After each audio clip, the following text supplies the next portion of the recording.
বন্ধুরা, আজকে আমি দারুণ টেস্টি কাঁচা পেঁপে দিয়ে পোলাও বানিয়ে দেখাবো। প্রথমে একটা বড় সাইজের কাঁচা পেঁপে নিয়েছি।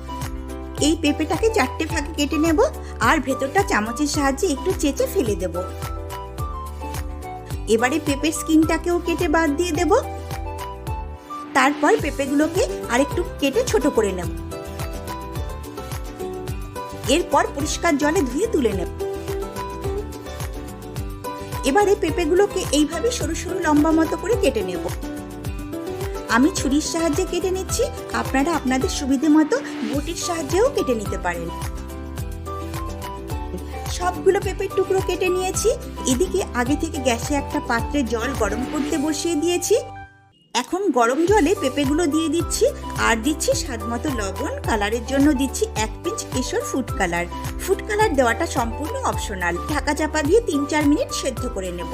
তবে এমনভাবে সেদ্ধ করতে হবে যাতে পেঁপে গলে না যায়, একটু যেন শক্ত ভাব থাকে। এবারে ঢাকা তুলে নিয়ে জল ঝরিয়ে নেব। এরপর গ্যাসে কড়া বসিয়ে নিচ্ছি 2 চামচ ঘি। ঘি মেল্ট হলে ফোড়ন দেব 4টে ফাটিয়ে নেওয়া এলাচ, দারচিনি ও লবঙ্গ। ফোড়ন একটু ভেজে নিয়ে দেব 1 মুঠি কাজু ও কিশমিশ। কাজু কিশমিশটাও হালকা ভেজে নেব। ভাজা হয়ে গেলে সেদ্ধ করা পেঁপে দিয়ে দেব। মিডিয়াম ফ্লেমে কিছুক্ষণ ভেজে নেব।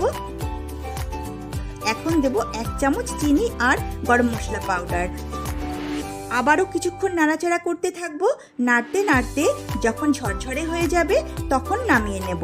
এই পোলাও খেতে এতটাই টেস্টি হয় যে না খেলে বলে বোঝানোই যাবে না।